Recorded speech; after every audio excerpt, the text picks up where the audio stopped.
त्रियंच गति का वो चक्रवर्ती सिंहराज एक मनुष्य की भाषा को पहचानता है, लेकिन कैसे हो तुम साधक और साधिका जो अपने गुरु की भाषा को भी, अपनी परंपरा की भाषा को, आगम की भाषा को और आध्यात्म की भाषा को भी नहीं पहचान पाते हो। अपने इस बाने को हम तभी सत्यार्थ कर पाएंगे जब हम आत्म तत्व के अन्वेषण में लग जाएंगे, आगम से आध्यात्म के विहार की ओर गमन करने लगेंगे। तब मान करके चलना कि हम सही रूप में अब मोक्ष मार्गी बने हैं। 3 दिन तक लगातार शेर को शाकाहार भोजन कराते रहे अमरचंद दीवान। राजा ने जब देखा जैन धर्म की शक्ति को मान जाते हैं और जैन धर्म को स्वीकार कर लेते हैं। विचार करना, आप तो जैनी की मोहर लगी है और हम काम ऐसे करते हैं शैतान जैसे। श्रावक आपकी भक्ति से, शक्ति से, पूजा से, सामायिक से, आवश्यक से आकर्षित होकर के आपका चेला बन जाए, आपका शिष्य बन जाए। मत सोचो भीड़ बढ़ाने की, केवल ये सोचो इस धर्म को मैं क्या दे करके जाऊंगा, इस धर्म को मैं क्या लेकर के जाऊंगा। ये विचार करो, आपने धर्म को स्वीकार किया है, क्या दोगे इस धर्म को, क्या दोगे गुरु को। जब तुम कुछ करोगे ही नहीं, असमय में पाप का घड़ा भर जाएगा और चले जाओगे शरीर को छोड़कर, लोग याद भी नहीं करेंगे कि इस संग में कौन कौन था, कौन कौन से साधु हमारे इस तरह के थे। आपके जाने के बाद दुनिया आपके जबरन फोटो उठा करके देखे कि एक महाराज ये थे, चले गए, बहुत सूना सूना हो गया हमारा पूरा हिंदुस्तान। करो ऐसे कार्य, करो ऐसी कोशिशें, बनाओ अपने अंदर यत्नाचार प्रवृत्ति का ऐसा सुंदर सोपान, जब युग आए, समय आए और चारण रिद्धिधारी नीचे उतरें तो वो केवल इस आत्मा को संबोधन के लिए उतरें कि बहुत दिन से भटक रही हो, चलो अब तुम्हारा संसार नज़दीक है। केवल व्रतों का अवधारण करके सारी दुनिया को भूल जाओ, तब तो भूलना पड़ेगा ना। और तब भी नहीं भूलेंगे तो संसार दीर्घ का सुदीर्घ ही रहेगा, कभी कम नहीं हो सकता। क्यों छोड़ा घर, क्यों त्याग किया इतना सब कुछ, केवल सेवा करने के लिए। सेवा भी इस तरह की हो जो मेरे समय को बर्बाद ना करे, समय का तात्पर्य आत्मा से दूर ना कर सके। सेवा में भी मेरे पुण्य परमाणु मेरे कोश में एकत्रित होते रहें। पुरुषार्थ ये करना है। हम पुरुषार्थ क्या करते हैं, बाह्य परिग्रह केवल दिखाने के लिए, सुंदर चौकी, सुंदर आसन, सुंदर परिवेश, सुंदर कमरा बना लिया। इस बाहरी परिग्रह से तो दरिद्र मनुष्य भी निरत होता है, दूर होता है, उस पर कुछ नहीं होता। जो दरिद्र है उसके पास बाह्य परिग्रह रहित ही होता है, उसके पास कुछ नहीं होता। लेकिन इसलिए कहा है कि बाह्य परिग्रह रहित तो इस दुनिया में बहुत ही सुलभ हैं, लेकिन अंतरंग के परिग्रह से अगर कोई रहित होता है तो इस दुनिया में बहुत ही दुर्लभ हैं। बाह्य वेशधारी, हे साधु, तू अपने इंद्रियों की सेना को कैसे भग्न करेगा, कैसे नष्ट करेगा। प्रयत्न पूर्वक मन रूपी बानर कोई नष्ट करने के लिए जनता के अनुराग का कारण मत सोच। कि कैसे श्रावक को अपनी ओर आकृष्ट करूं। जब पुण्य का योग होगा, अरहंत अवस्था में बैठे होगे, तो समोश्रवण खाली नहीं रहेगा, चिंता मत करना। और ये एक भी नहीं जाएंगे जो सामायिक में बैठे रहते हैं, तुम्हारी मीठी मीठी बातों के जाल में फंस कर के, जो ना सामायिक करते हैं और ना श्रावक को सामायिक की प्रेरणा देते हैं। ये एक भी श्रावक समम शरण में जाने वाला नहीं है। जो साधु की सामायिक के अंदर साधु के पास बैठ कर के बातचीत करता हो, चुपचाप सामान ला करके देता हो, उसकी इच्छाओं की पूर्ति करता हो, ध्यान रख लेना वो श्रावक अपने घर को बर्बाद कर देता है। जो भगवान महावीर के वंशजों के परिवार को बर्बाद करेगा, उसका परिवार कब सुख शांति से रह सकता है। आप उस साधु के लिए ऐसी धारणा मत बनाओ कि ये साधु मेरा है।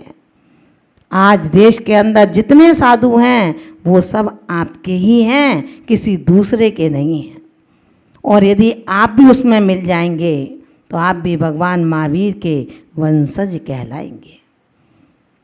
मत बैठो श्रावक को सामायिक में आकर के, मत दो चुपचाप चीज़ें ला कर के, मत बोलो छिप छिप करके, क्योंकि ये आपके गुरु का परिवार है।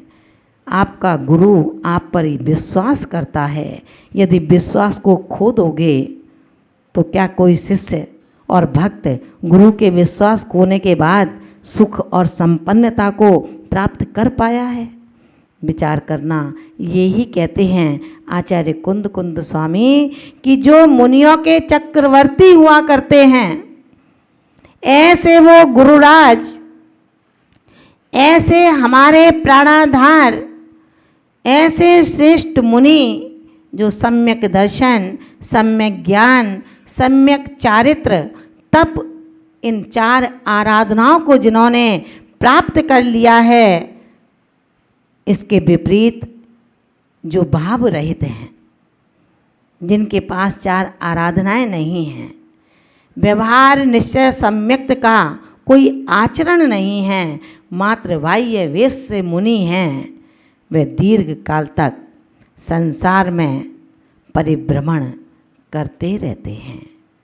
आचार्य भगवान ने कहा है कि जब तक सिद्ध निवास में सिद्धों का निवास रहेगा, ऐसे शिथिलाचारी बाह्यवेशी साधु का जन्म मरण का उन्मंजन निमंजन होता ही रहेगा। अगर जन्मोन्मार्जन से उन्मुक्त होना चाहते हो तो आपको छोड़ना पड़ेगा, बुद्धिपूर्वक सब कुछ त्याग करना पड़ेगा। आपने दीक्षा को धारण किया है, उसकी समीक्षा नहीं होना चाहिए। अभी भी हम सबके पास बहुत समय बाकी है। अगर संभल जाएं तो हम किसी साधु की निंदा बुराई ना करें, आपस में छींटाकशी ना करें, बड़े वात्सल्य से एकीकरण करके सम परिणामों से एक दूसरे के शरण के ग्राही बने, तभी तो आपका समोशरण लगेगा। समोशरण यही कहता है जहाँ सबको समान अवसरण मिलता हो, जहाँ सबको समान शरण मिलती हो, वही तो समवशरण है। और समवशरण है क्या? वहाँ ना गरीब का भेद होता है, ना अमीर का भेद होता है, ना ज्ञानी का भेद होता है, ना अज्ञानी का भेद होता है, ना देवी देवताओं का भेद होता है, ना केवली शुद्ध केवली का भेद होता है। उस वीतरागता की दृष्टि में सब भव्य जीव बैठे हुए हैं, सबके लिए एक सा संबोधन चलता है। चेत जाओ हे विज्ञात्मन, कब तक सोते रहोगे? इस तंद्रा को तोड़ दो, सब कुछ लुट जाएगा, फिर पश्चाताप करने से लाभ भी क्या होगा? कुछ नहीं मिलेगा, सिर्फ कर्मों का ऐसा जंजाल लोहे के जाल को तो चूहा भी काट देता है, लेकिन कर्मों के जाल को तो तेरे बाह्य बेसी परिणाम भी नहीं काट सकते। वो लोहे का है, ये कर्मों का है, उसको काटने में फिर भी समय लगता है, लेकिन विशुद्ध परिणामों के बल पर कर्मों के जाल को काटने में अंतर मुहूर्त मात्र नहीं लग पाता और कर्म के संपूर्ण जाल बड़ी सहजता से कट जाते हैं। कब काटोगे? कब होगा अपने जीवन में सवेरा? कब जागेंगे हम अपने इस आत्मा की शोधन की प्रवृत्ति की ओर, जिसके अंदर तमाम कचरा मित्रों ने, सहपाठियों ने, परिवारीजनों ने, आपके भक्तों ने कर्ण रूपी अंजलि के माध्यम से भर दिया है। कब साफ करोगे अपने आंगन को? कौन सी बुहारी लेकर के आओगे? विचार करना।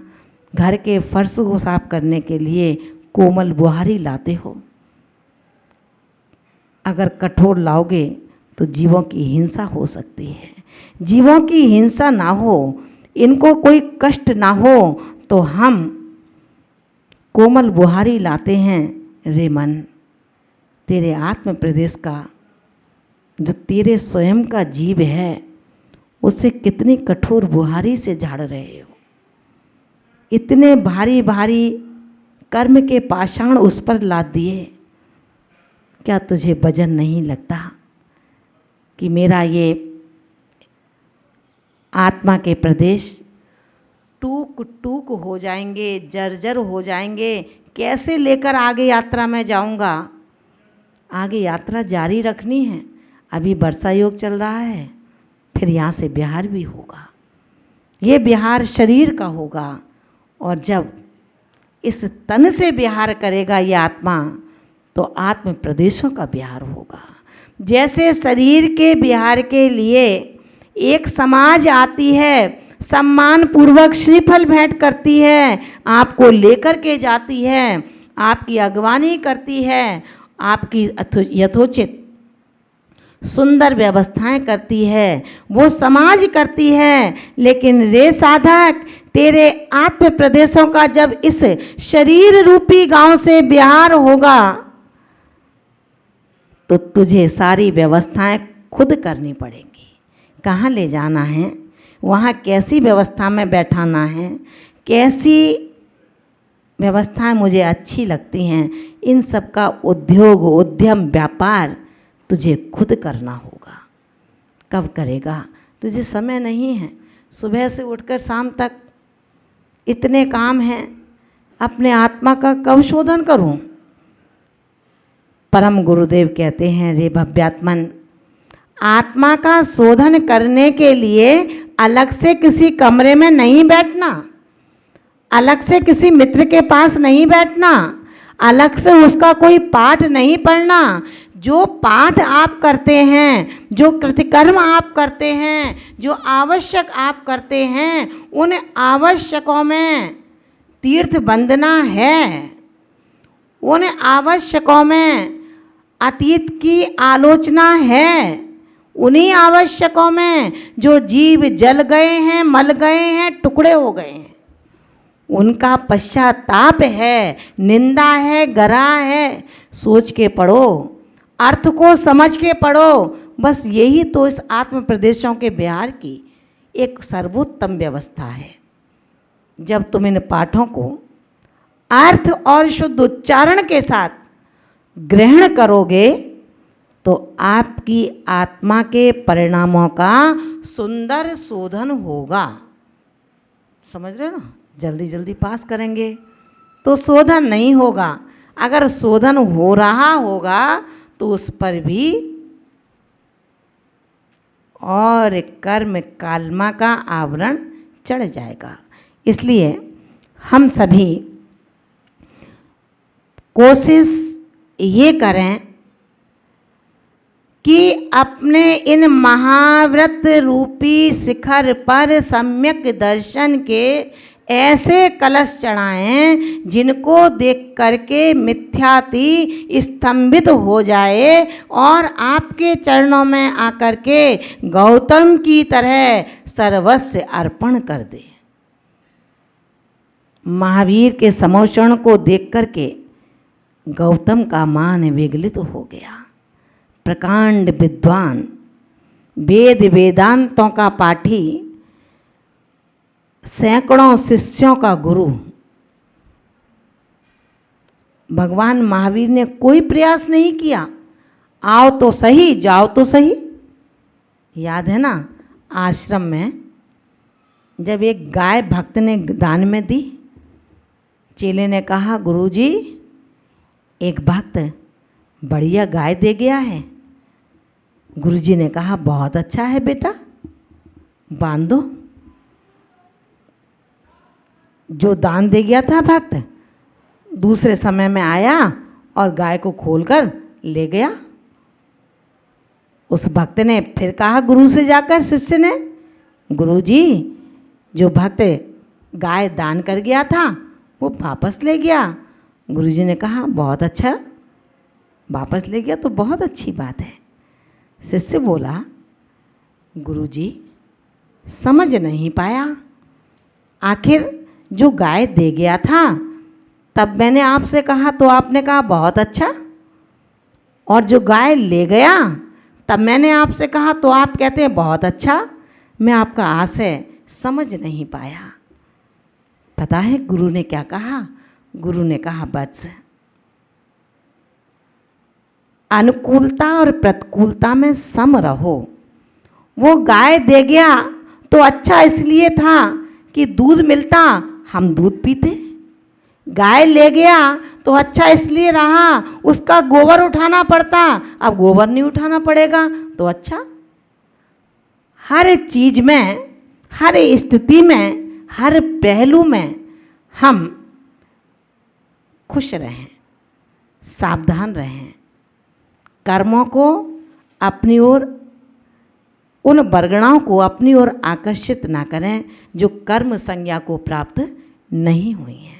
हम तमाम व्यवस्थाओं से, आप देहधारियों से छिप सकते हैं, जो शरीरधारी हैं उनसे छिपकर काम कर सकते हो, और किसी को क्या पड़ा, जो तुम्हें समझाएगा वो खुद ही समझ जाएगा ना। लेकिन अंतिम समय है, जो महोत्सव के रूप में होना चाहिए वो दर्दनाक रूप में होगा। तो किसको दर्द होगा? किसी दूसरे को या खुद को? ध्यान रख लेना, आपका मरण सुमरण हो, मृत्यु महोत्सव हो, समाधि मरण हो, सम्यक्त रहित साधु वो ही होता है जो देह से अनुरक्त है, कसायों से संयुक्त है, विषयों से आसक्त है, आत्म स्वभाव से परे है। ऐसा साधु संसार का परिभ्रमण करने वाला होता है।